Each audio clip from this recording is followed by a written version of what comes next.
नमस्कार। Perspectives perspectives ये एक अंग्रेजी शब्द है। आज भी एक अंग्रेजी शब्द से शुरू कर रहा हूँ, पर इसको समझने के लिए जो हमारे देश की, भारत की जो जो भाषाएं हैं, इसमें इसको समझने के लिए और एक अंग्रेजी ही कुछ शब्दों के व्यवहार करूँगा सबसे पहले, क्योंकि हमारे देश के भाषाओं में अंग्रेजी का बहुत व्यवहार होना शुरू हो गया है। बहुत ऐसे चीज़ें हम मेज़ कहने से नहीं समझेंगे, टेबल समझते हैं। कुर्सी इतना कोई नहीं समझेगा, चेयर समझ लेंगे। तो इसी तरह से पर्सपेक्टिव नहीं समझते हैं, लेकिन पॉइंट ऑफ व्यू, ये पॉइंट ऑफ व्यू बात बहुत इस्तेमाल होती है और ये हम लोग समझते भी हैं। पॉइंट मतलब हो गया कोई भी बिंदु, किसी जगह, कोई स्थान। पॉइंट ऑफ व्यू, व्यू मतलब दृष्टि, देखना। तो कोई बिंदु से किसी चीज़ को देखना, इसी को बोलते हैं पॉइंट ऑफ व्यू। किस बिंदु से मैं किस चीज़ को देख रहा हूँ। जैसे कि अगर मैं इसको लेता हूँ तो इसको मैं यहाँ से देख रहा हूँ, ये यहाँ पर अगर मेरी आँख है तो यहाँ से देख रहा हूँ तो ये दिखेगा। अगर इधर से देखूँगा तो कुछ और दिखेगा, इधर से देखूँगा तो कुछ और दिखेगा, ऐसा ही है। तो इसको कहते हैं, ये जो 1 2 3 ये सब हो गया पॉइंट ऑफ व्यू। अच्छा, ये गोल था, सब एक ही जैसा था, इसलिए थोड़ा शायद समझने में दिक्कत हो गया। तो मैं इस बक्से से दिखाता हूँ। इस बक्से का देखिए, इधर काला रंग है और इसको घुमा लेंगे तो आपको दिख रहा है इधर थोड़ा ग्रे, सिल्वर, वाइट ऐसा रंग है। बिल्कुल अलग अलग रंग है। इधर देखेंगे तो दोनों रंग का मिल है। आधा सिल्वर है, आधा ग्रे है, आधा ब्लैक है। तो इस बक्से को हम समझ में आ रहा है आपको कि इसको इधर से देख रहे हैं। यहाँ इधर अगर मेरा आँख रहेगा, आप की तरफ कैमरा के उस पार जैसे लोग हैं, ये जो देख रहे हैं, तो ये हो गया सिल्वर देख रहे हैं। आपको पता होगा कि मैं इसको अब यहाँ से देख रहा हूँ तो मैं क्या देख रहा हूँ, मैं इसका कालापन को देख रहा हूँ, काला रंग, क्योंकि इधर काला है। आपको याद है इधर काला था, तो इसकी को मैं इधर से देख रहा हूँ तो मैं देख रहा हूँ काला। आप सबको ये बात समझ में आ रहा है, कोई दिक्कत नहीं है। मुझे समझ में आ रहा है, अच्छा मैं यहाँ पे काला देख रहा हूँ, लेकिन मुझे समझ में आ रहा है जो इधर से देख रहे हैं वो इसको सफ़ेद या ग्रे कलर देख रहे हैं। इसका जो इधर से देखेंगे वो इसका दोनों रंग को देखेंगे। तो ये जो अलग अलग देखने की बिंदु है, इसको हम कहते हैं दृष्टिकोण या दृष्टिभंगी। दृष्टिकोण तो बहुत ही प्रचलित शब्द है, इसको भी समझ सकते हैं। तो पॉइंट ऑफ व्यू हो गया दृष्टिकोण, जिस कोने से हम किसी चीज़ को देख रहे हैं। देखिए 3 कोने, एक इस कोने से एक तरह का दिखता है इधर, और इधर से एक जैसा दिखता है, इधर से दूसरा दिखता है। तो ये दृष्टिकोण, बड़ी दृष्टिकोण का जो क्षमता है, अब लग रहा है बड़ा आसान है, कौन ना इसको समझ जाए कि अगर इसको देख लिया, इधर काला है इधर सिल्वर है, तो आप ये कलर देख रहे हैं तो मैं तो भाई काला देख रहा हूँ, ये इसमें बड़ी बात क्या है। लेकिन आपको ये बता दूं कि आप जब अपने बचपन की ओर चले जाएंगे, जब आप बहुत छोटे थे, आप भाषा सीख गए थे, चलना सीख गए थे, आपका 2 साल 3 साल 4 साल उम्र हो गया था, हो सकता है 5 साल उम्र हो गया था, ऐसा भी हो सकता है 6 या 7 साल उम्र हो गया था, तब तक भी आपके अंदर ये क्षमता या ये गुण नहीं हुई थी। कौन सा गुण? ये चीज़ को, इस फर्क को समझने का। तब अगर आप अभी भी करके देख सकते हैं, एक 4 साल के बच्चा को ले लीजिए, उसको ऐसा ही कोई बक्सा दिखाइए, उसको दिखाओ, बेटा देखो इधर सफ़ेद है और इधर काला है, देखो इस बक्से को, देख लिया ना, ऐसा है। अब बोलो तो बेटा आप क्या देख रहे हो, तो वो बोलेगा काला। अब उसको पूछेंगे, आप बोलो तो बेटा मैं क्या देख रहा हूँ, 4 साल उम्र तक वो बोलेगा काला। बहुत बच्चे ऐसे हैं जो 5 साल उम्र तक भी बोलेगा काला। ऐसे बच्चे हैं जो 6-7 साल तक भी बोलेंगे, बेटा तुम क्या देख रहे हो, काला। मैं क्या देख रहा हूँ, वो भी बोलेगा काला। क्यों? क्योंकि उस उम्र तक एक उम्र लगता है। हमारे में, हम सब मनुष्य में इस क्षमता या इस गुण को हमारे अंदर आने के लिए, ये गुण जन्म से नहीं मिलता है।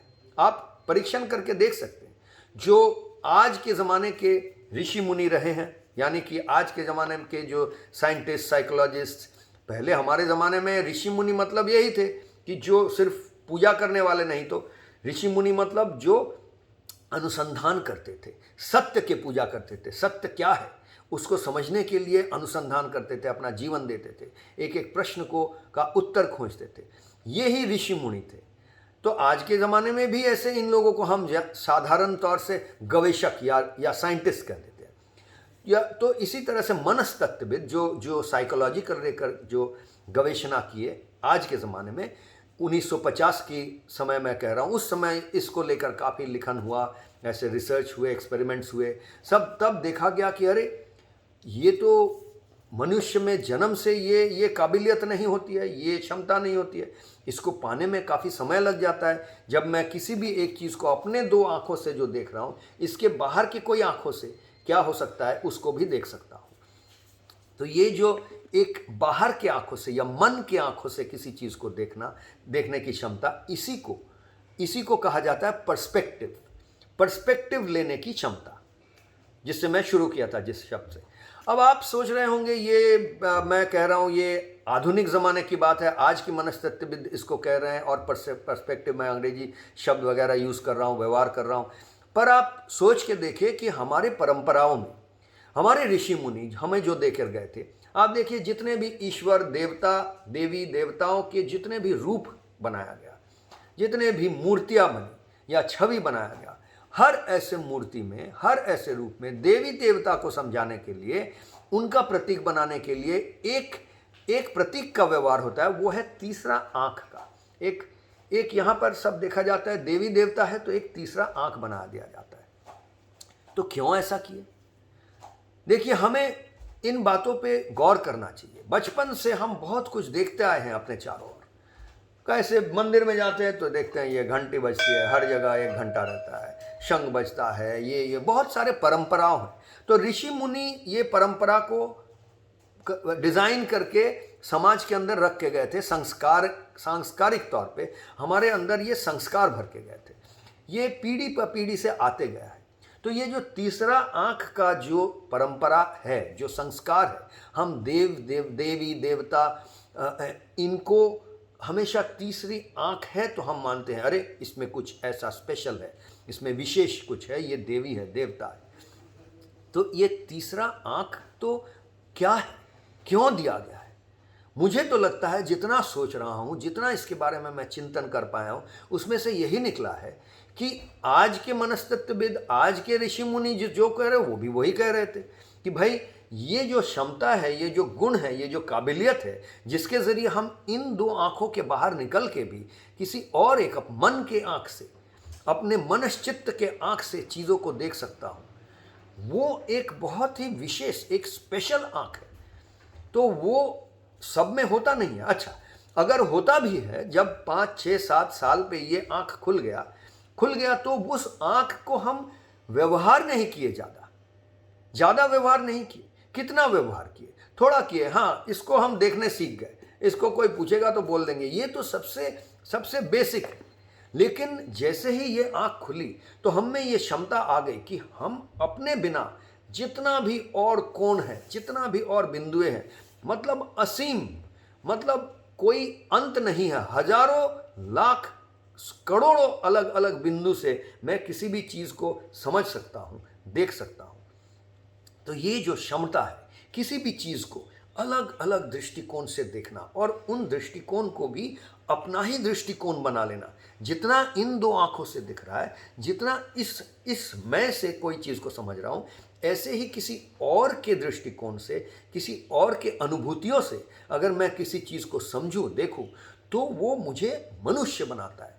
तो अगर मैं मानिए एक उदाहरण स्वरूप बोल रहा हूँ कि मुझे दर्द हो रहा है, कोई काट रहा है, मुझको चाकू लगा रहा है, काट रहा है, तो मुझे दर्द हो रहा है। एक माँ अपने बच्चे के लिए ये दर्द महसूस करती है, तो कहा जाता है जरूर बच्चे के लिए उनका तीसरा आँख खुल गया, बच्चे का दर्द वो महसूस कर रही है। तो लेकिन एक बच्चे का ही क्यों, जब इसीलिए कहते जगत जननी देवी देवता, उनके लिए हर कोई बच्चा है, हर कोई का दर्द वो समझ रहे हैं, मतलब हर किसी का अनुभूति उसमें समा गया है। वो अपने जो ये तीसरा आँख एक प्रतीक है, लेकिन अनुभव करने का जो क्षमता है वो उसको इतना दूर लेकर गए हैं कि हर किसी का पॉइंट ऑफ व्यू, हर किसी का पर्सपेक्टिव, हर किसी का दृष्टिकोण, हर किसी का अनुभव करने का क्षमता उसमें समा गया है। इसी को हम देवी देवता कह रहे हैं। तो ये क्षमता को हम जितना निखारेंगे, इसको जितना पॉलिश करेंगे, जितना इसको शान देंगे, धार करेंगे, उतना ही हम मनुष्य की तरह हम आगे बढ़ेंगे। तो इन्हीं चीज़ों को हम कर्मयोग फॉर 21st सेंचुरी का जो ये फिट फॉर लाइफ प्रोग्राम है और हमारी जो अलग अलग अनुशीलन पद्धति है, साधना की पद्धति है, इसमें इसको हम बहुत अहमियत देते हैं और बहुत बहुत गुरुत्व जो कहते हैं, बहुत इम्पोर्टेंस के साथ इनको जोड़ते हैं। तो कैसे जोड़ते हैं ये धीरे धीरे आपको पता चलेगा जैसे आप इस प्रैक्टिस के साथ जुड़ेंगे और इन सत्संगों के ज़रिए आप इनको समझेंगे इन बातों को। पर हर प्रैक्टिस के अंदर इन बातों को लगाया गया है कि पर्सपेक्टिव लिया जाए अलग अलग, क्योंकि जब तक हम किसी भी चीज़ को, किसी भी घटना को औरों के पर्सपेक्टिव से ना देखें, सिर्फ अपने ये पर्सपेक्टिव से देख रहे हैं, तब तक हम मानव नहीं बने हैं, हम जानवर ही बन के रह गए हैं, हम छोटे बच्चे ही बन के रह गए हैं। जब जन्म हुआ था तब जैसे थे वैसे ही रह गए हैं। कोई भी चीज़ हो रहा है ये हम 10 अलग अलग जगह से, अलग अलग पॉइंट ऑफ व्यू से देख रहे हैं, 100 अलग पॉइंट ऑफ व्यू से देख रहे हैं, 1000 करोड़ लाखों अलग अलग पॉइंट ऑफ व्यू से देखने की क्षमता रख रहे हैं। तब हम कह सकते हैं हम मानव, हमारा जो ये मानव जन्म है, मानव रूप है, ये मानव के तो हमारा मनुष्यत्व और धीरे धीरे बढ़ रहा है और मनुष्यत्व जो है वो ही दैवत्व का परिचय है।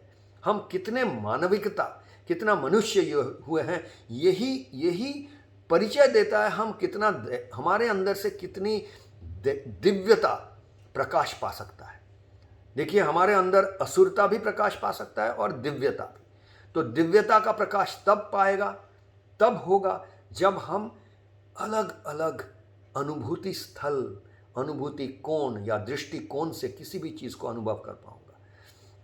तो कोई अगर किसी का व्यवहार ऐसा हो रहा है जिसके व्यवहार से हम पीड़ित हो रहे हैं, क्यों पीड़ित हो रहे हैं? क्योंकि देखना पड़ेगा, क्या मैं पीड़ित इसलिए हो रहा हूँ, मैं रो रहा हूँ, क्यों रो रहा हूँ, क्यों रो रहा हूँ? क्या इसलिए रो रहा हूँ, इसलिए पीड़ित हो रहा हूँ क्योंकि मैं इस चीज़ को सिर्फ अपने इन 2 आंखों से, अपनी अनुभूतियों से अनुभव कर रहा हूँ? क्या मैं अपने आप को ले जाकर उसके कहा जाता है putting your self in the other person shoes, मतलब उनके जूते में अपने आप को, उनके शरीर के अंदर, उनके अंदर अपने आप को रख के मैं इस चीज़ को देख सकता हूँ। तब क्या अनुभव होगा मेरा, तब शायद समझ पाऊंगा कि क्या पीड़ा है, उनका भी क्या पीड़ा है। तो इन बातों से ही हमारे अंदर जो मनुष्यता या मनुष्यता से लेकर दिव्यता ये समाएगा और यही हमारा एक उद्देश्य है। हमारी सारी अनुशीलन पद्धतियाँ, साधना की पद्धतियों में इसी को हम लेकर आते हैं।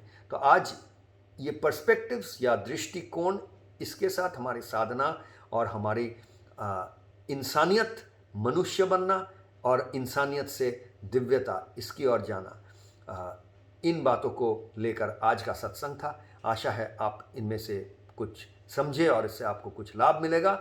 आज के लिए इतना ही। नमस्कार।